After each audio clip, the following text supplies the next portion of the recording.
नमः माहेश्वराय। मैं डॉक्टर आशुतोष कुमार यादव आप लोगों के लिए आज हम एक नए छंद पर चर्चा करेंगे जिसका नाम है द्रुत विलंबित छंद। इसके पहले हमने वसंत तिलका छंद पर चर्चा किया और उसके उदाहरण उसकी परिभाषा आपको हम बताए थे।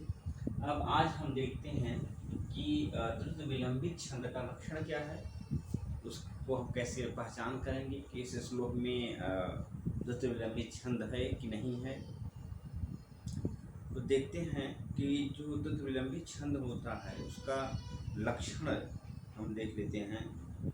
ये आपका रत्नाकर में और छंदो मंजरी में सेमोही लक्षण दिया गया है। देखिए लक्षण है द्रुत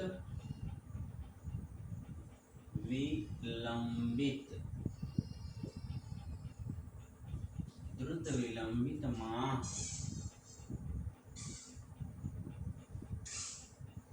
नभौ हरौ। ये लक्षण है द्रुत विलंबित छंद का, ठीक है। क्या लिखा है कि द्रुत विलंबित माह नभौ हरौ, अर्थात अभी इसमें देखिए क्या कहते हैं। द्रुत माने तीव्रता से, तेजी से, और विलंबित मीन्स होता है स्लो, देर, ठीक है। तो कहें मतलब कि इस छंद का जब हम गान करते हैं तो तेजी से करते हैं फिर स्लो हो जाते हैं, ठीक है। इसलिए इसका नाम है द्रुत विलंबित। द्रुत माने तीव्रता से, तेजी से कहना, और विलंबित माने धीरे से, स्लो करना, ठीक है। और आह माने कहा जाता है। ये तो हो गया इसका अर्थ। यहाँ आप आइए, लिखा है नभौ, फिर लिखा है भरौ। दो वर्ड है, एक नगड़ है, एक भगड़ है।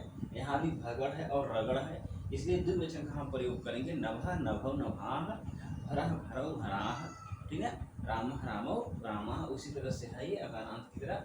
तो देखिए नभौ भरौ अर्थात कहा कि जिस छंद के, जिस श्लोक के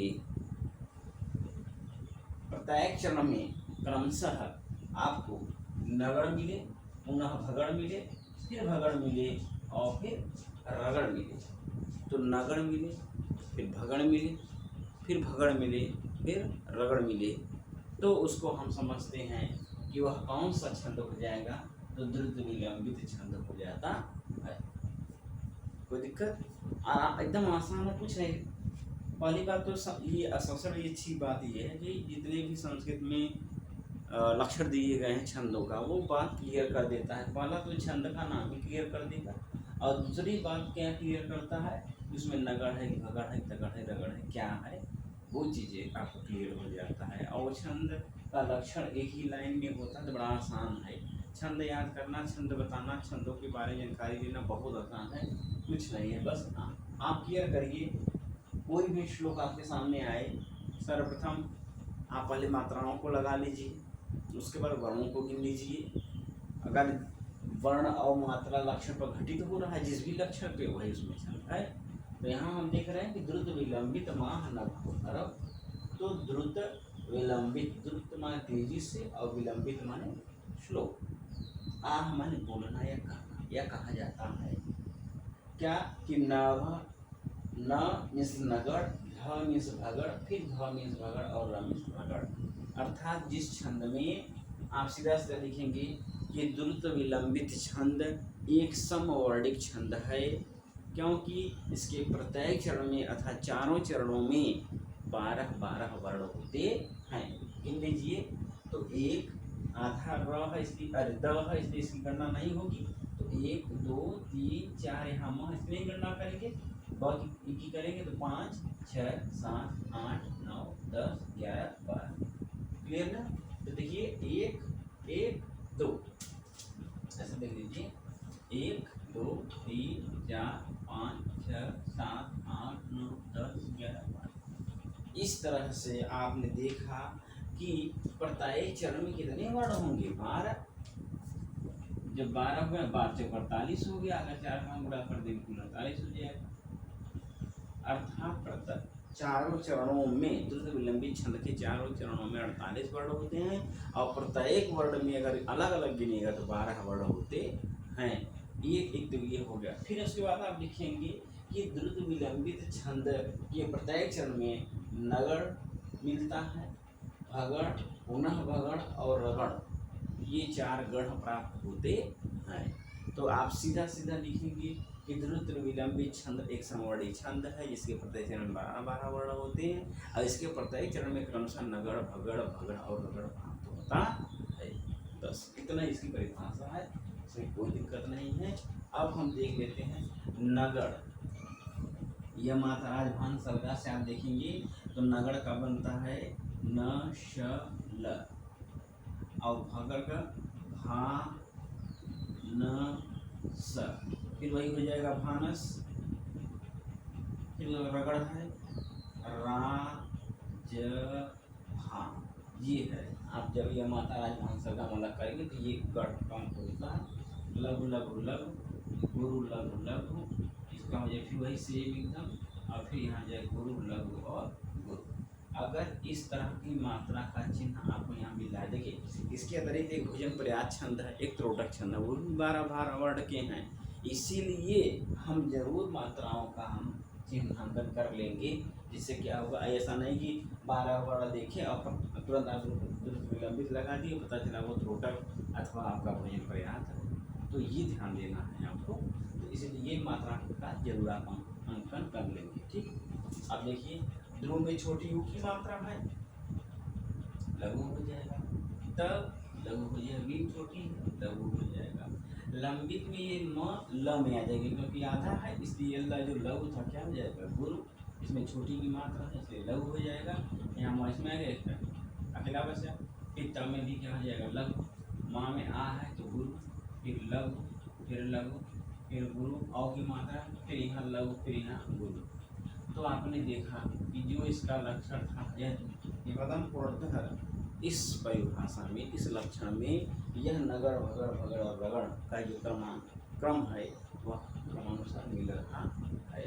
ठीक है, हम 3 का गढ़ बना लेंगे। 1 हो गया, 2 हो गया, 3 हो गया, 4, ये नगड़ हो गया, ये भगड़ हो गया, ये भी भगड़ हो गया और ये रगड़ हो गया।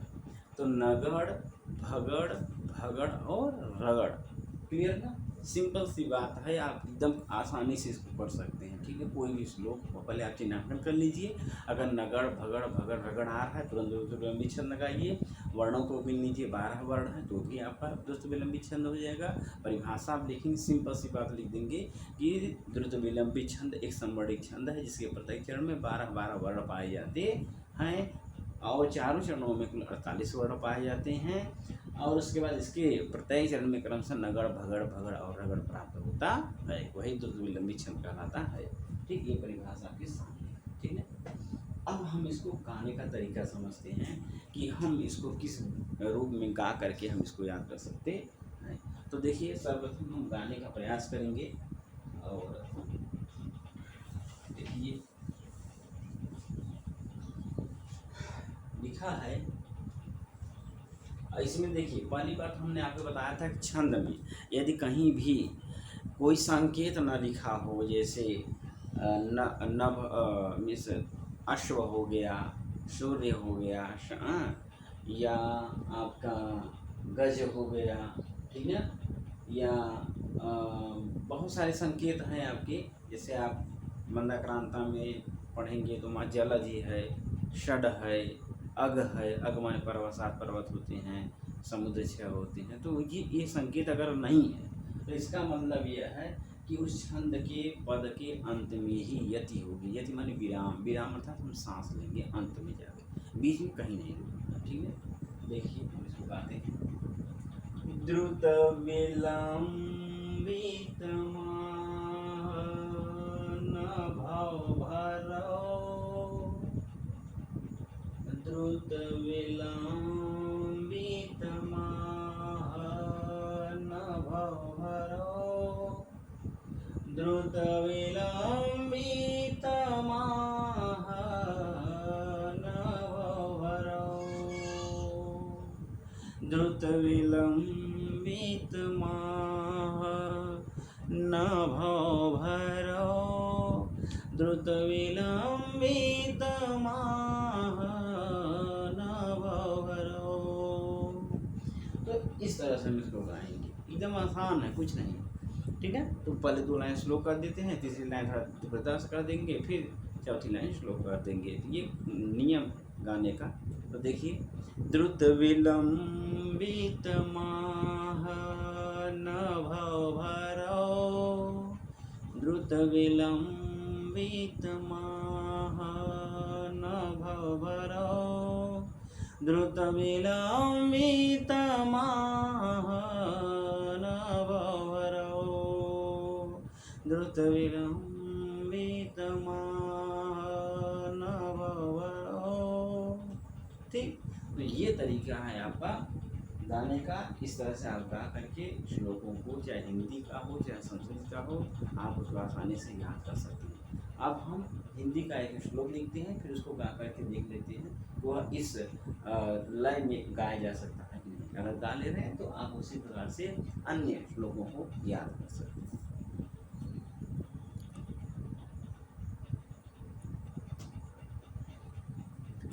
देखिए, यह हिंदी का एक श्लोक है, बहुत सुंदर श्लोक है। इसका अर्थ बहुत सुंदर है। यदि इसके अर्थ पर आप चिंतन करेंगे, विचार करेंगे, तो आप अपने जो कर्म हैं उसको बड़े अच्छे से करेंगे, क्योंकि इसमें उसी की सत्यता को बताया गया है, ठीक है। कि यदि आप पुरुष हो तो आप पुरुषार्थ करो, उठो और अपने पुरुषार्थ में, अपने धर्म में, अपने कर्तव्य में लग जाओ। यदि आप नहीं कर रहे हो, ये बहुत बड़ा पाप है। कितना सुंदर यह श्लोक है। यदि आप इस श्लोक का गायन करेंगे, इस श्लोक को आप समझेंगे, इसका भावार्थ है, इसका व्याख्यान अगर अच्छे समझ जाते हैं, तो आप अच्छा कर्म करने का प्रयास करेंगे, अपने जीवन में आगे बढ़ेंगे। देख लीजिए पहले कि इसमें तो विलंबित छंद है कि नहीं। तो सबसे पहले हम इस पर चिन्ह वर्णों को गिन लेते हैं। तो 1 2 3 4 5 6 7 8 9 10 न जिसमें कुछ पौरुष हो, कुछ शब्द छूट गया है रहा, न जिसमें कुछ पौरुष हो सफलता वह पाशकता कहाँ। ठीक है, 1 मिनट, ये श्लोक में कुछ शब्द छूट रहे हैं।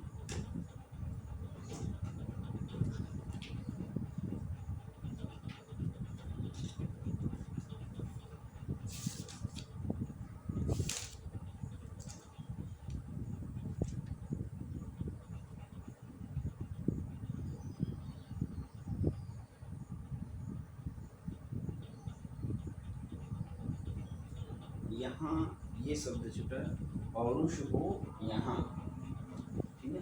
तो यहाँ शब्द छूट गया है, तभी हम सोच रहे हैं कि कुछ वर्ण गड़बड़ हो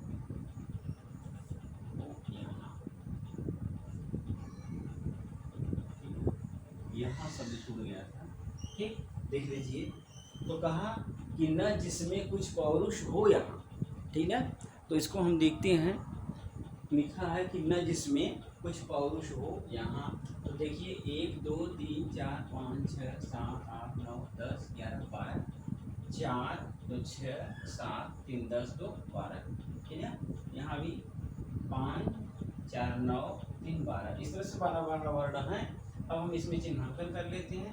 तो लघु लघु फिर लघु, फिर यहाँ गुरु हो जाएगा में, फिर लघु लघु हो जाएगा, फिर गुरु, फिर लघु लघु, फिर गुरु लघु और गुरु। तो देखिए रगड़ हो गया, राजभा, भगड़ भानस, भगड़ भानस, नगड़ नशल, तो नगड़ अगड़ अगड़ और रगड़। इस तरह से हम देखते हैं कि इसमें आपका द्रुत विलंबित छंद पूर्णतः घटित होता है, मात्राओं के माध्यम से भी और वर्णों के माध्यम से भी।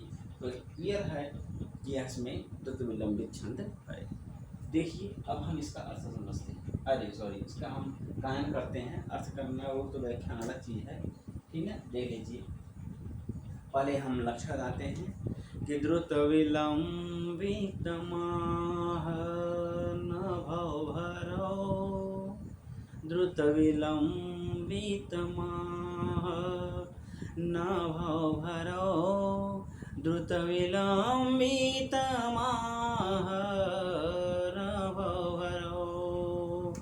द्रुतविलम्बितमाह नभवरो।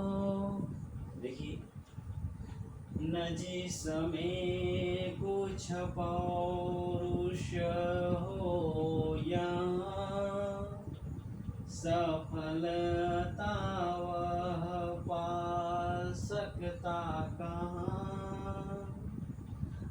अपुरुषार्थ भयंकर पाप है। नहीं, देखिए गड़बड़ हो गया, फिर से देखते हैं। न जिसमें कुछ पौरुष हो यहाँ, सफलता वह पा सकता कहाँ। अपुरुषार्थ भयंकर पाप है, न उसमें यश है न प्रताप है। द्रुत विलंबित न जिसमें कुछ पौरुष हो यहाँ, सफलता वह पा सकता कहाँ। अपुरुषार्थ भयंकर पाप है, न उसमें यश है न प्रताप है। न कृमि कीट समान उठो, पुरुष हो पुरुषार्थ करो। ठीक ना। न जिसमें कुछ पौरुष हो यहाँ, सफलता वह पा सकता कहाँ। अपुरुषार्थ भयंकर पाप है, न उसमें यश है न प्रताप है। न कृमि कीट समान मरोठो, पुरुष हो पुरुषार्थ करो। ठीक है, तो इस तरह से हम इसको गा सकते हैं। ठीक है, आसान है। एक बार दो बार आप प्रयास करेंगे, धीरे धीरे आप गा सकते हैं। ठीक है, जैसे आप आराम से गाएंगे तो हो जाएगा। न जिसमें कुछ पौरुष हो यहाँ, सफलता वह पा सकता कहाँ। अपुरुषार्थ भयंकर पाप है, न उसमें यश है न प्रताप है। न कृमि कीट समान मरोठो, पुरुष हो पुरुषार्थ करोठो। ठीक है, ये है द्रुत विलंबित भरो। न जिसमें कुछ पौरुष हो यहाँ, सफलता वह पा सकता कहाँ। अपुरुषार्थ भयंकर पाप है, न उसमें यश है न प्रताप है। न कृमि कीट समान मरोठो, पुरुष हो पुरुषार्थ करो। ठीक है, आसान है। धीरे धीरे आप एक दो बार तीन बार गाएंगे, चार बार गाएंगे, धीरे धीरे आपका लय क्लियर हो जाएगा और आप गा सकते हैं। ठीक है।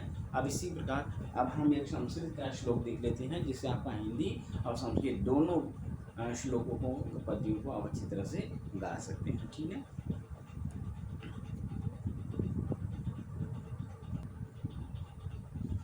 देखिए, ये संस्कृत का श्लोक है जो अभिज्ञान शाकुंतलम में मिलता है। ठीक है, अभिज्ञान शाकुंतलम में है, आप इसको देख लीजिएगा।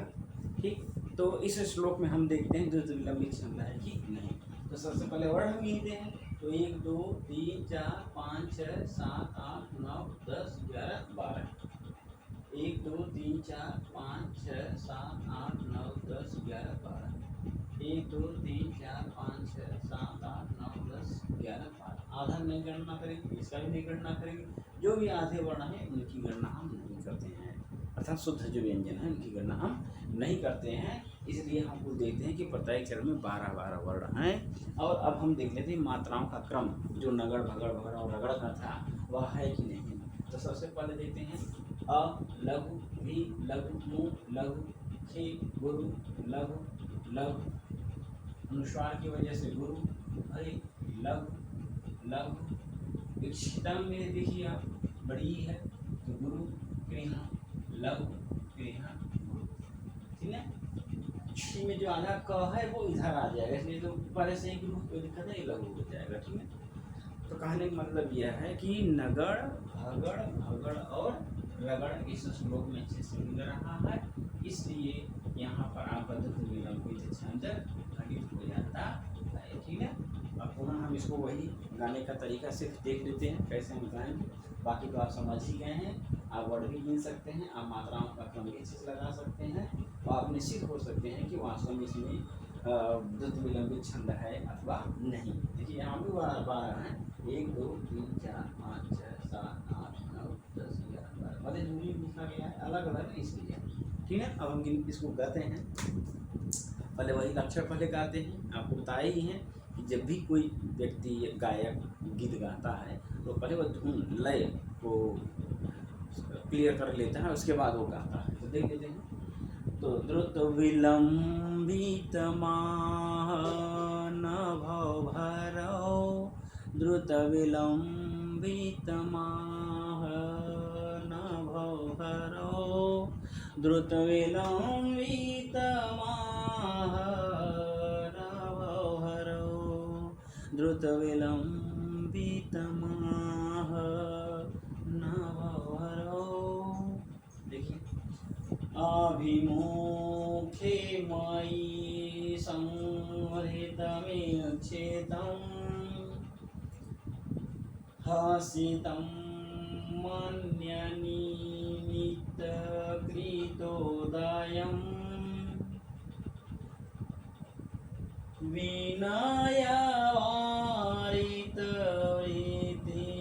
विनयवारितवृत्तिरतस्तया, विनयवारितवृत्तिरतस्तया,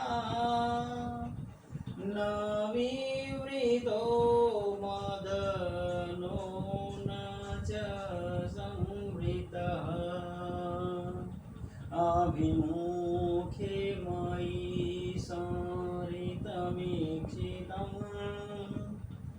हसितमन्यनिमित्तकृतोदयं,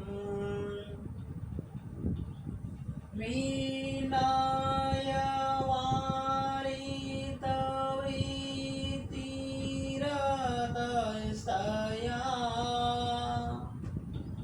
न विवृतो मदनो न च संवृतः, द्रुतविलंबितमाह नभो भरो। जो तीसरा तेजी से गाते हैं उसको द्रुतविलंबितमाह नभो भरो,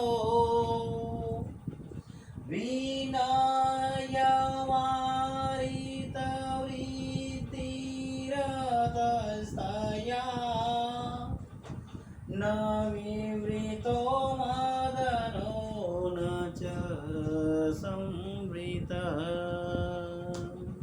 ठीक है, वहाँ तीसरे पे ज़्यादा हम जोर दे के गाते हैं, तेजी से गाते हैं ना। वीणाया वारितवृत्तिरतस्तया न विवृतो मदनो न च संवृतः अभिमुखे मयि संहृतमीक्षितम् आसीतामान्यनिमित्तकृतोदयम् वीणाया वारितवृत्तिरतस्तया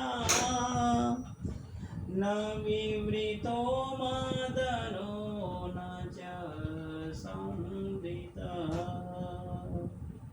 ठीक, तो ये तरीका है, इस तरह से हम इसको गा सकते हैं। आप इसका इसी तरह से अच्छे से अभ्यास करिए, इसको गाइए, इसको समझिए और इस लक्षण को, इस छंद को आप अच्छे से समझ जाइए। तो बस आज के लिए बस इतना ही। आप अच्छे से तैयार करिए। नमः महेश्वराय।